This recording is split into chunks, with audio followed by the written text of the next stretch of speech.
Welcome to Energising Life with AKR Fitness. I'm Jase, I'm back in my own seat. I'm back, we've got Lynsey and Mike here. Susan, whoa, wow. Mike? I'm still not managed to recover my words. We're filming this one immediately after. So first of all, I'm feeling happy to be not under pressure of doing the hosting role for a start. But yeah, just great interview with Susan, and yeah, I think I'm still recovering my words and thoughts and feelings.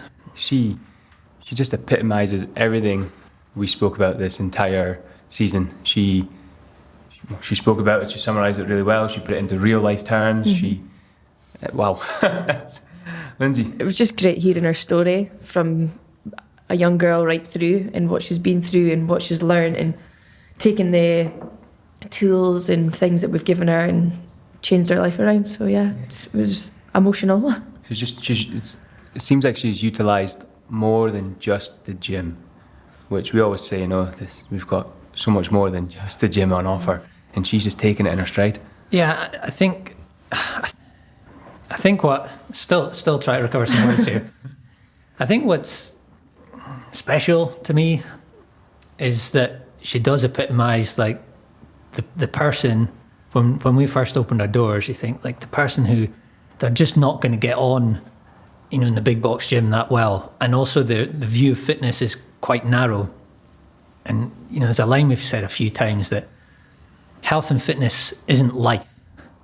It's a tool for energising your life. So we don't want people to come in here and become health freaks. We're not the sort of place, for transformation programs or, strict diets or, that sort of thing. It's just like, do the bits. Let's make it easier for you to do the things that make your life better. Yeah. It's going back to that, what we said at the very start was like exercise is the ultimate make your life better tool, but it's how do we help someone navigate that, make it part of their life, not just the exercise, but all the parts around it. Yeah, we let them choose their own adventure, and we just help carry their bags a little bit. Yeah, facilitate. Yeah. And I think that was an important point that came from what, Susan, we touched on how she went from a place of being controlled and following all the rules to taking ownership. And as you said, Jase, choose your own adventure is something we do talk about here, because some people, so Susan, for her, it was moving away from not feeling like she always needs to be on a diet or losing weight. But for some people, they come in here and they are absolutely, that's the path they go down. We have a body composition machine, and they go down that way. Other people come in and it is about strength numbers and making progress with squats and deadlifts. Other people, it seems like they're here for the social side more than anything else. But it's up to that person to decide what fitness looks like for them and how they want to utilise which adventure they want to go on with us. Yeah, it's brilliant. And do you got any thoughts on that? I just think that we can provide everyone with the tools that they need, but it's up to them which direction they take with it. It's ultimately a very individual. Yeah. I think autonomy versus accountability is something that we do touch upon at the start of people's journey, where, don't get me wrong, because accountability is important, and I think, was it Chris was talking about how just booking in sessions makes him far more likely to turn up, and there is an accountability there. But so much in fitness is this idea that I just need someone to whip me into shape. I just need someone to give me a boot up the backside. Yeah. They need someone to make them or force them to do the things that they know they should do, but they're unable to follow through on themselves. But that path is very limited. It can work in short bursts. Yeah. Really, you hear it all the time. It's like the first thing people say to me in the strategy session: I need somebody to give me motivation. I need somebody to kick me up the ass. I need. And I know myself, well, that's only going to take you so far. So what do you want? It does work. It does work, but it tends to work just in the short term. And I think that was, Susan, is that typical journey where, right, it's this is the diet I need, or this is the gym I need, or this is and ultimately it's that learning to take ownership and to take accountability and decide the path that's right for you. And yes, lean on coaching and lean on mentorship and education and social support. But when you're in charge, like we said, you're an adult, you can do whatever you want to do. And now she's in a place where she wants to run 5K and she wants to come in and train and that sort of thing. So Yeah, it's really good and someone who embodies much of what we set out to do in the beginning. Thought she was just a brilliant end to the season there. So let's talk about all the other episodes in the season. Firstly, how was season 2 for you two? How's it coming back and getting on the mics again? Apart from Lynsey being a diva, getting hair and makeup in. And Wait till next time. I'll be coming in a limo. I'll be kicked off his seat permanently. I think for me, it's built a bit more confidence. I've really enjoyed this time round. Feel like we've had loads to speak about. There's a lot that people listening can take away and implement straight away. Absolutely. And it's been incredible to be a part of that for season 2. What has it built your confidence upon? Just being behind a mic and hearing my own voice. Talking, yes, talking. Putting my thoughts out to the world.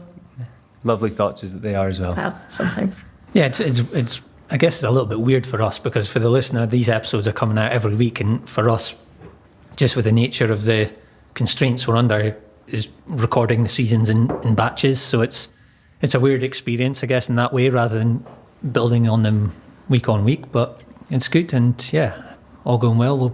We'll be back for a season 3. Oh, we're coming back for a season 3, are we? Yeah. We'll see. Sorry, go on.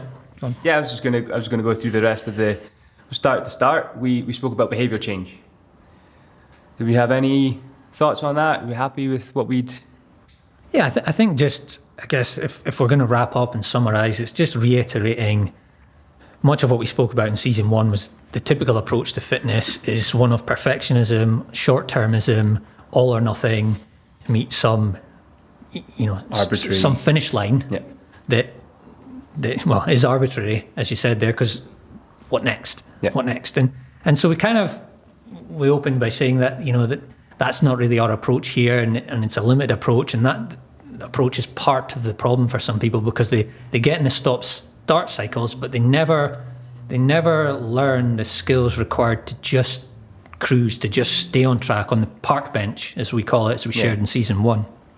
And so this season was very much about introducing, okay, so what are some of these skills? How do we practice some of the basics of just staying on track? Nice.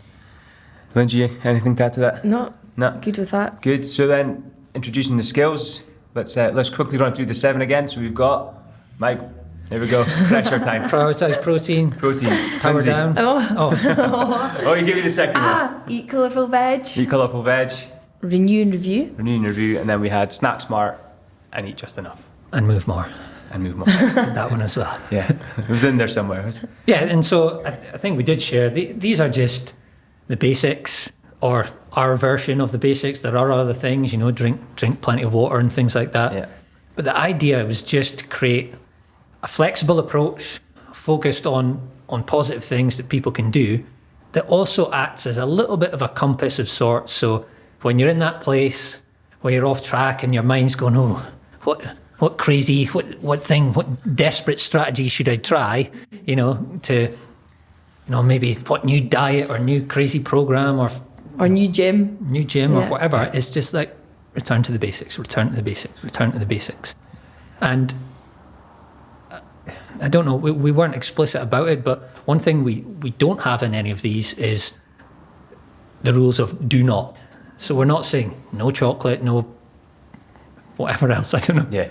But, we're not saying... We all know what happens when you get told do not. Yeah, it's not meant to be controlling. It's meant to be flexible. It's meant to be a little practice, a little guide, a little pathway for people, and not almost a checklist as well. So again, if we run through, it's like, okay, are you respecting your sleep? Are you getting some veg and protein in your diet? Are you moving your body? Are you tuning in to your appetite and just keeping an eye on how much snacking you're doing and what sort of things you're snacking on? It's simple stuff. Again, it's not sexy. It's not as appealing as do my new 30-day detox plan. But you've done all the detox plans, The basics work best. They do. Yeah. And I think it's important to realise you don't have to do them all at once. Yeah. Choose 1 or 2, give them a go for a few weeks, try another 2. Yeah. You don't have to throw your full self into all of them. It's like what we do with our members. We practice a skill for 2 weeks, kind of spotlight it, highlight it, and then we go on to the next one for 2 weeks. And it doesn't necessarily mean it stops. Ideally for that person, it keeps ticking away in the background, but the attention goes in the next one. The other thing I was going to say, going back to Lizzie's interview in season 1, there were a couple of things that she said relevant to these practices. One was the idea of them being like a scaffold, or scaffolding around your life. So when I think she said she broke her ankle and wasn't able to train, but she could still work on the power down and the eating and things like that, and still have a structure and a routine in her life, even if life's chaos. Or when you get a puppy, like she had. Yeah, she could. And I think she said that they give the structure to the day when, in other parts of life with the puppy that there isn't. The other thing she said was, I think when you'd asked her about, what's one thing someone can do to energize their life or whatever, and she said, well, there's the focus on the stuff you're good at, but also the focus on where do I need to improve. So we discussed a few times, like for me, many of these practices, I don't need to put a great deal of attention in for most of the year because they are quite habitual. You've also built them over a period of time. Because I've done the work. Overnight. I've done the work, yes. Yeah, I've done the work, and that's the point, is to build the habits. Every now and again, complacency slips in, or you recognise yourself. I think Susan said it, oh, look at this, I'm lying in my bed scrolling on my phone, maybe I need to work on this a little bit more again. Not because it's a rule, but because it feels better when you do it. When you do it right. But the other thing that Lynsey said was, well, where am I weak and where can I improve? And I've shared in these, it's probably for me is to eat just enough. Yeah. So when that comes around, I'm like, I just need to give it's one, and it's okay if you spend 5, 10, 50, you could spend the next 40 years practicing this stuff, and that's the beauty of it. There's no end. That's why it's a skill. It's skill, it's practice, it's hone, it's tweak, adjust. So absolutely. Lynsey? Yes. Anything to add to Mike's summary of everything there? What do you like to focus on out the 7? Out the skills, move more is probably the most important one for me. Even though I exercise pretty much daily, getting outside, walking, stretching, mentally, that's the best thing for me. Guess it helps having little Mila. It helps having Mila, yeah. It really Another does. shout out to Mila. Another shout out to Mila. It didn't help in the first 6 months though, because it took away sleep, routine. Life was chaos. Changed everything. And so is the move more one that you feel that you need to give extra attention to? I don't feel I need to give extra attention to. I think it's the one that makes the works biggest best, difference for me. And are there any of the 7 that you feel that you need to focus on more than others, or? I would say powering down. I can go through phases of being really good at that, and then phases where I catch myself, just as Susan said, scrolling through. I'll set a timer of 5 minutes on Facebook at night. Yeah. The next thing is 25 minutes. Yeah. And it's past bedtime. I'm like, what am I actually doing? And when I do catch myself, it might take a few days, a few weeks, but when I do and start to make that change, that's when everything starts to feel better again. So powering down is really easy to slip in and out of. Oh, definitely. I'm slightly similar, but I keep a book by my bedside. By my bedside? Keep a book by my bed. And I'll get to the end of the month and I'm like, why am I nowhere near finished this book? And then I start to read, I'm on my phone, I've done this, or I'm not doing that. So sometimes it is finding that cue, if we think back to the start, to trigger off the response that you give to it. Yeah. But Mike, you working on any at the minute? What are you focusing on? I've been picking up the 5-minute flow again. I think I shared in one of the previous ones how I'd got complacent. I decided I maybe didn't need to do that one. I was doing a morning walk, but definitely picked that one up again. I still think eat just enough is something that I'm always working on. Again, I go through phases, and I think I just want to again reinforce for the listener, like, we're talking flexibility. It's not perfectionism, and you're a human, so it's perfectly normal to sometimes to say F it and just I'm gonna eat this. Fork it, and I'm gonna. It's okay to have. to not be zen-like and mistakes are natural. And you're a human, you're not a robot and things like that. That's where it all comes with the skill practice, though. That's what we keep coming back to. It's not all or nothing. It's not you're off the habit, on the habit. It's skill practice, and it's not going to go away. You're not going to wake up one day and have all 7 down. Yeah, if you had nothing to work on, life would be pretty boring. If you were just perfect. Yeah, well, exactly. And if you find yourself repeatedly trying to set a little practice and you keep falling short, there's one thing that we haven't discussed is make it easier. Mm-hmm. Yeah. So I remember, like, when we first started our Power Down, we said it was originally called Follow Sleep Routine, and we'd have someone come in and say, right, I'm gonna set a bedtime of 10 o'clock. So, okay, what time do you currently go to your bed? Midnight. It's like, well, quarter to midnight's an improvement, 5 to is an improvement. So it doesn't need to be like a massive shift from what you're currently doing. Yeah. We used to, when we first started it, we had this statement that people would invite people to make a commitment, and we'd ask them to pick something they were 90 to 100% confident. So I try and think of an example. I'm 90 to 100% confident that I will put my fork down between bites when I have my lunch every day this week, and then you score yourself. We moved away from that because people weren't really participating in making they were while it was novel, and we didn't feel it was necessary. But the reminder is to make something that's doable. It's going back to that impact versus doability thing. Mm-hmm. It's make something that's doable. Yeah, definitely. And make it super easy. Yeah. Make it. Set up a game for yourself that you can win. And I think that's like such a big thing across health and fitness or other aspects of life. Set a game for yourself that you can win, and you'll be far more likely to win, and winning feels good, and you stay on track, momentum builds. I think I've finally got an analogy for you. All right, here we go. Hang on. Here we go. Can we get a drum roll put into this at this point?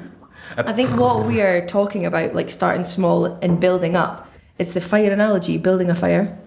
So you start with kindling, then from kindling you add in medium-sized logs. You've not built a fire. Then you do kindling in paper, surely. There you go. So we start the fire, and then we add in the sort of medium-sized logs, and then eventually the bigger ones, which then has the picture of a really beautiful fire. Now, what happens if you don't do it that way, and you put the big logs in first? You can't light that fire. There's no fire. So if you aim too big, too quick, you're never going to get there, are you? Nice. I think we're done here. That's. I got a couple more things. Of course you do. I was happy to pad this out some more. I want to just sort of touch back on that point Lynsey said about noticing when she's off track. And I know I said it on one of the previous ones, but the first step is always noticing. So if you're eating too fast or staying up too late or whatever, I think people are in a rush to try and fix that behaviour. But first of all, just catch yourself doing it. Don't judge it and beat yourself up. We spoke about self-compassion and things. Don't think, oh, I'm wrong, I failed again. It's just like observe. Try and create that separation, that distance. Mm-hmm. Like, look, it's an hour past my bedtime and I'm still up. Okay, fine, you've noticed. But until you notice, and again, maybe it's the food ones are more applicable. Like, I eat that whole meal really in 2 minutes. Uh-huh. Until you notice, you can't do anything. So just notice, don't judge, don't beat yourself up, and then you can create that window. Because once you notice, now there's this gap, hopefully, between noticing and doing. And until you can see that gap, there's no space for you to act. Yeah. So first you notice, and you just observe and whatever. But then with time, you can notice and change the behaviour that's within that gap. And I think maybe to round up the reminder that it's hard at the start, messy in the middle, beautiful at the end. To chuck in one other analogy. You couldn't let it have it. Of course you did. They can be like a steam engine. I think it's a great way to think about them. So a steam engine requires so much fuel and temperature, and everything needs to happen to get this giant hunk of metal moving. Yeah. But once a steam engine moving, they can ram through a brick wall. And that's like, once you get into the routine and the habit of doing some of these things, it becomes easier. Lynsey, you were talking about waking up still at 5 o'clock in the weekend, because it's just accustomed. It's accustomed to it. It's habitual, and that's what we're going to try and do for people. We're not going to paint a picture where that's it. You win and it's happily ever after. No. But it's hard, but it gets easier. We're going to have an analogy No, off? no, I'm out. Have an analogy? You got any other analogies, Mike? I'm done. You're done with that one? All right. Anything you'd like to add to this end of this season, this wrap up? I think that's it. Just, we do film them in batches, so we're not always going to get the feedback in time for the next episode and things, but definitely appreciate your feedback. So send us an email. It's podcast@akrfitness.com. Yeah. Reviews, comments on, things like that. I'm stealing your bit now. Yeah. But questions and feedback. We value the feedback. So. All right. Lynsey, thank you so much for being here with us. Thank you, Mike, Jase. thank you. And it's been a pleasure. Season 2, that's it. It's a wrap. We're coming back for season 3. We already said at the start. Do you have a peek for us, Mike? What we possibly We're thinking about maybe diving into some more of these motivation concepts. Maybe a few more member. Let's leave it there. Let's keep it in suspense for them. All right, folks, that is it. You'll find us on Apple, Spotify, and also YouTube if you want to see these two go head to head an analogy off. I would definitely lose every time, but I'll try my best for next season. All right, that's it for season 2. Thank you so much, and we'll see you for season 3. Bye bye. Thank you.